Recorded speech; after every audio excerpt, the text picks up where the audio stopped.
स्वाध्यायः परमः। Doctor Baba Saheb Ambedkar open university.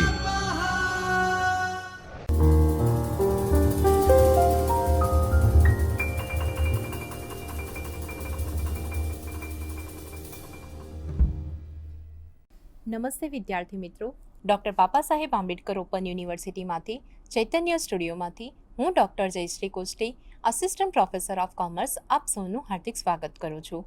વિદ્યાર્થી મિત્રો, આજે આપણે એમકોમ સેમેસ્ટર 1ના MC01 EC103 નાણાકીય સાધનો અને બજારોમાંથી બ્લોક નંબર 2માંથી એકમ નંબર 10 મ્યુચ્યુઅલ ફંડ વિશે ચર્ચા કરીશું. સો વિદ્યાર્થી મિત્રો, આપણે સર્વપ્રથમ વાત કરીશું પ્રસ્તાવનાની.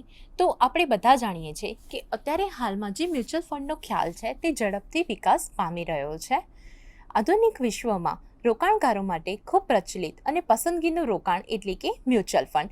તો મ્યુચ્યુઅલ ફંડની વાત કરીએ તો રાઇટ નાઉ મ્યુચ્યુઅલ ફંડનો જે ખ્યાલ છે તે ખૂબ જ ઝડપથી વિકાસ પામ્યો છે અને અત્યારે હાલમાં રોકાણકાર માટે ખૂબ જ પ્રચલિત અને પસંદગીનું રોકાણ હોય તો તે મ્યુચ્યુઅલ ફંડ છે. મ્યુચ્યુઅલ ફંડની વાત કરીએ તો ભારતમાં મ્યુચ્યુઅલ ફંડનો જે સ્વીકાર છે એ ફક્ત જાહેર ક્ષેત્રની બેન્કો જ નહીં પરંતુ ખાનગી ક્ષેત્રની બેન્કો અને અન્ય નાણાકીય સંસ્થાઓ દ્વારા પણ તેનો ખ્યાલ સ્વીકૃતિ પામ્યો છે.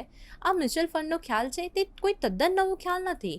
તેનું ચાલક બળ શું છે તો સલામતીનો સિદ્ધાંત છે. તો મ્યુચ્યુઅલ ફંડની વાત કરીએ તો મ્યુચ્યુઅલ ફંડમાં રોકાણ થકી નાના રોકાણકાર પણ મોટી કંપનીમાં પ્રવેશ મેળવી શકે છે. તો વિદ્યાર્થી મિત્રો, આ વાત થઈ મ્યુચ્યુઅલ ફંડની પ્રસ્તાવનાની. હવે આપણે આગળ તેનો અર્થ જોઈએ. તો મ્યુચ્યુઅલ ફંડની વાત કરીએ તો અહીંયા સરળ શબ્દોમાં શું કહ્યું છે કે મ્યુચ્યુઅલ ફંડ એટલે કે નાના રોકાણ પાસેથી તેમની બચત એકઠી કરીને સરકારી જામીનગીરી કે કોર્પોરેટ સિક્યુરિટીમાં રોકાણ કરી ડિવિડન્ડ અને વ્યાજની કમાણી કરવી.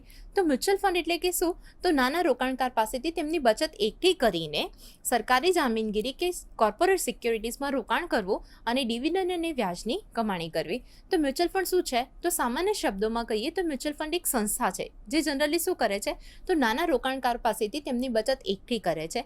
તો અલગ અલગ રોકાણકારો પાસેથી તેમની બચત એકઠી કરવામાં આવે છે જેથી મોટું ભંડોળ થાય છે અને આ ભંડોળનું રોકાણ શામાં કરવામાં આવે છે તો વૈવિધ્યપૂર્ણ પોર્ટફોલિયોમાં કરવામાં આવે છે. અલગ અલગ કંપનીના શેર, ડિબેન્ચર છે, બોન્ડ છે વગેરેમાં કરવામાં આવે છે અને એમ કરીને જે રોકાણકારો છે તેમને ઇષ્ટતમ વળતર આપવામાં આવે છે. તો શું આ મ્યુચ્યુઅલ ફંડ એટલે કે શું તો નાના રોકાણકાર પાસેથી તેમની બચત એકઠી કરીને સરકારી જામીનગીરી કે કોર્પોરેટ સિક્યુરિટીમાં રોકાણ કરી ડિવિડન્ડ અને વ્યાજની કમાણી કરવી. તો આ વાત થઈ મ્યુચ્યુઅલ ફંડના અર્થની. હવે આપણે તેની વ્યાખ્યા જોઈએ. તો મ્યુચ્યુઅલ ફંડની વ્યાખ્યા શું છે તો security and exchange board of India દ્વારા મ્યુચ્યુઅલ રેગ્યુલેશન એક્ટ 1993 મુજબ મ્યુચ્યુઅલ ફંડને આ રીતે વ્યાખ્યાયિત કરવામાં આવેલ છે. મ્યુચ્યુઅલ ફંડ એ પ્રાયોજક દ્વારા ટ્રસ્ટના માળખામાં સ્થાપિત કરેલું ભંડોળ છે જેમાં ટ્રસ્ટી એક અથવા વધુ યોજનાઓ હેઠળ જાહેર જનતાને યુનિટ વેચે છે. આ નિયમ અનુસાર સિક્યુરિટીમાં રોકાણ કરી નાણાં ઊભા કરે છે.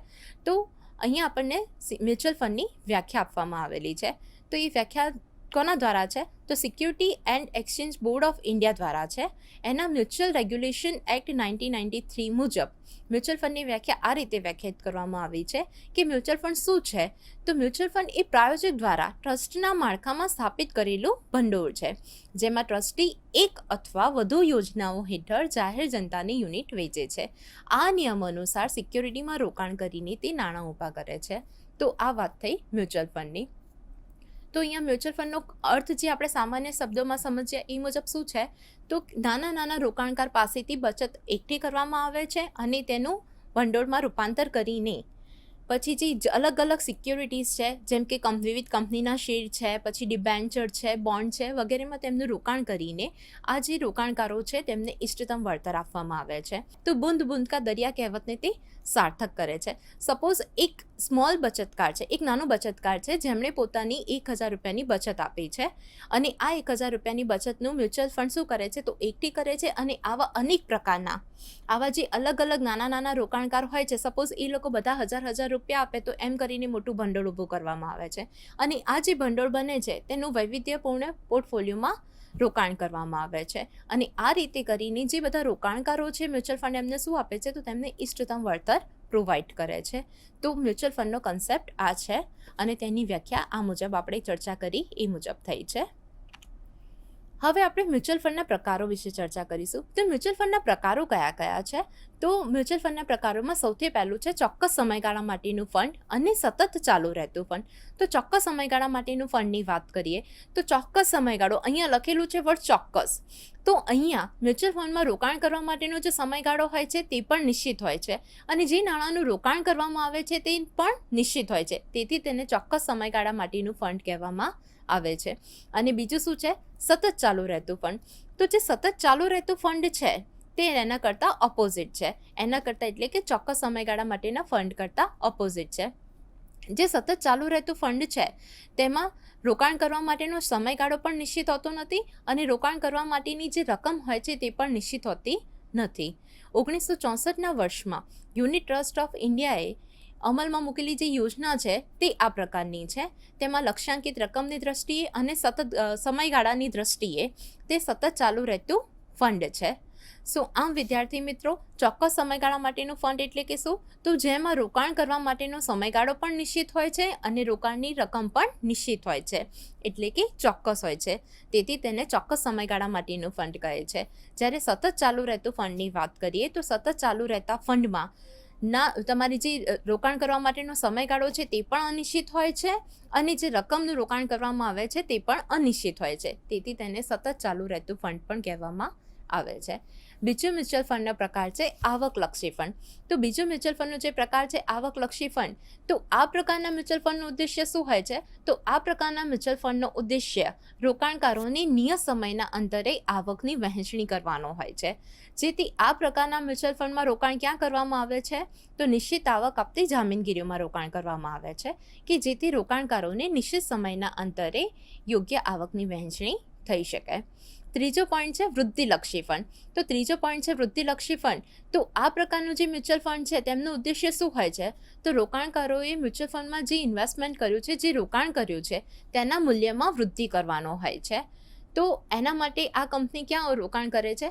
તો કંપનીના શેરોમાં રોકાણ કરે છે. ધેન પોઈન્ટ નંબર 4, સમતોલ ફંડ.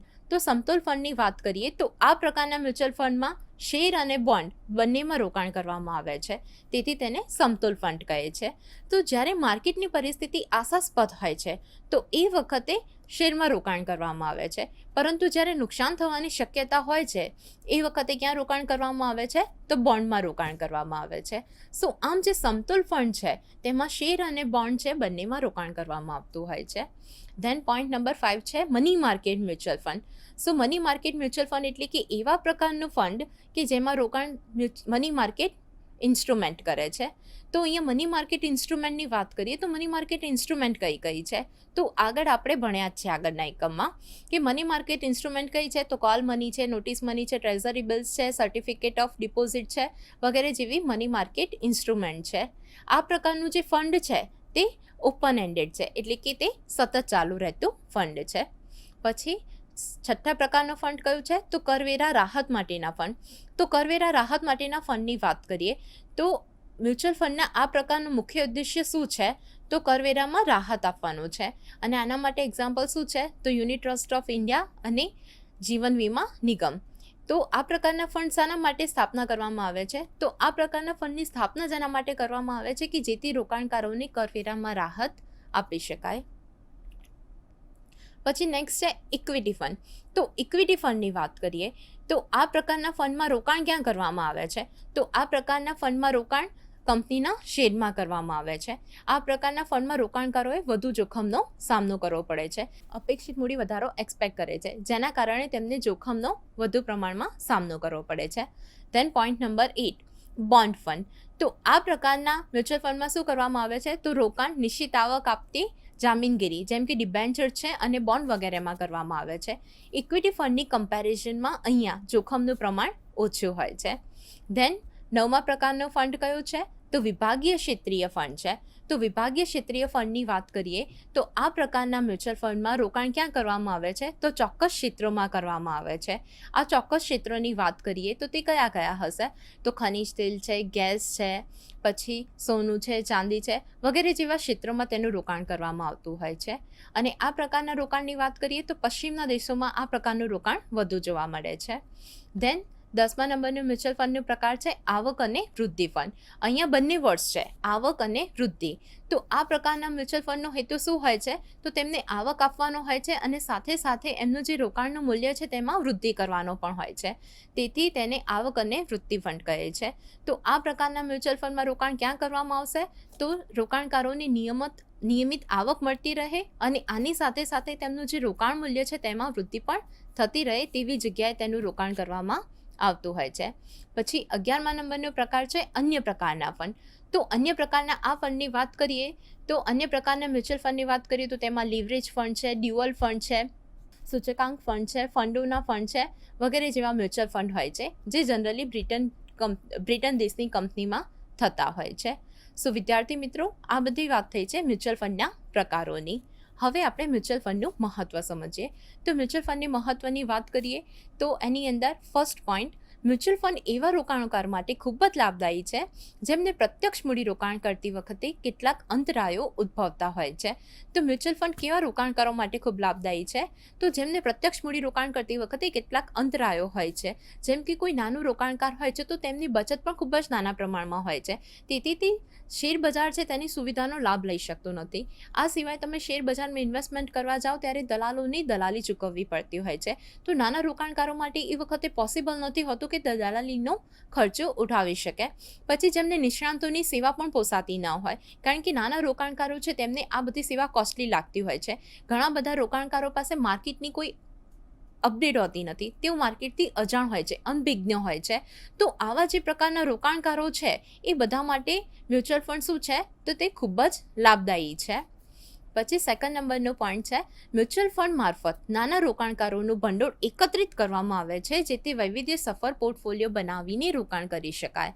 તો મ્યુચ્યુઅલ ફંડ મારફતે શું કરવામાં આવે છે? તો આપણે અર્થમાં અગાઉ ચર્ચા કરી એ મુજબ જે નાના રોકાણકારો છે તેમની બચત એકત્રિત કરવામાં આવે છે અને પછી જે ભંડોળ ઊભું થાય છે તેનું વૈવિધ્ય સફળ પોર્ટફોલિયોમાં રોકાણ કરવામાં આવે છે જેથી જે રોકાણકારો છે તેમને ઇષ્ટતમ વળતર આપી શકાય.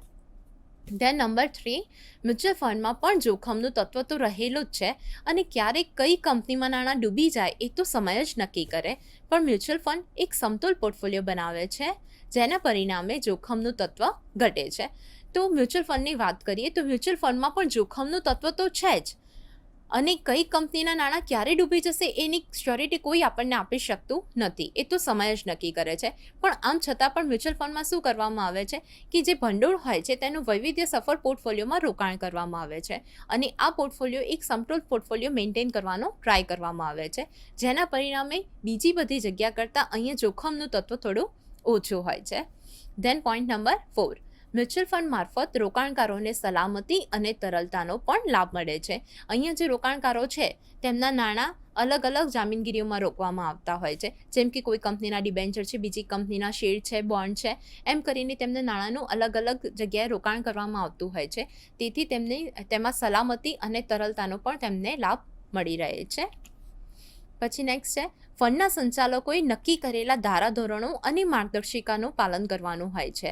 દરેક દેશમાં આ સંદર્ભે સરકારી નિયમ લાગુ પાડેલ છે જે રોકાણકારોને સલામતીની ખાતરી આપે છે. સો ફંડના સંચાલકો છે, ફંડ જે મેનેજમેન્ટ કરે છે, તો તેમને નક્કી કરેલા ધારાધોરણો અને માર્ગદર્શિકાનું પાલન કરવાનું હોય છે અને દરેક દેશમાં આ સંદર્ભે શું હોય છે? તો સરકારી નિયમો લાગુ પાડેલ છે જેના કારણે રોકાણકારોને સલામતીની ખાતરી મળી રહે છે. આપણે ભારતમાં વાત કરીએ તો આ અંગેની કામગીરી કોને આપવામાં આવી છે? તો securities and exchange board of India બજાવે છે. તો મ્યુચ્યુઅલ ફંડ માટેની માર્ગદર્શિકાઓ છે એ securities and board of exchange ઇન્ડિયાએ લાગુ પાડેલ છે. તો દરેક દેશમાં આવી કોઈ સંસ્થા હોય છે કે જે સરકારી નિયમો અને ધારાધોરણો અને માર્ગદર્શિકાઓ બહાર પાડે છે અને દરેક ફંડના જે સંચાલકો હોય છે તેમને પાલન કરવાનું હોય છે જે રોકાણકારોને સલામતીની ખાતરી આપે છે. ધેન નેક્સ્ટ પોઈન્ટ છે કે મ્યુચ્યુઅલ ફંડમાં કરેલ રોકાણ પર રોકાણકારોને કેટલાક આવકવેરાના લાભ પણ મળે છે. તો મ્યુચ્યુઅલ ફંડમાં જે રોકાણ કરવામાં આવે છે તેના કારણે જે રોકાણકારો છે તેમને આવકવેરામાં લાભ પણ મળી રહેલ છે.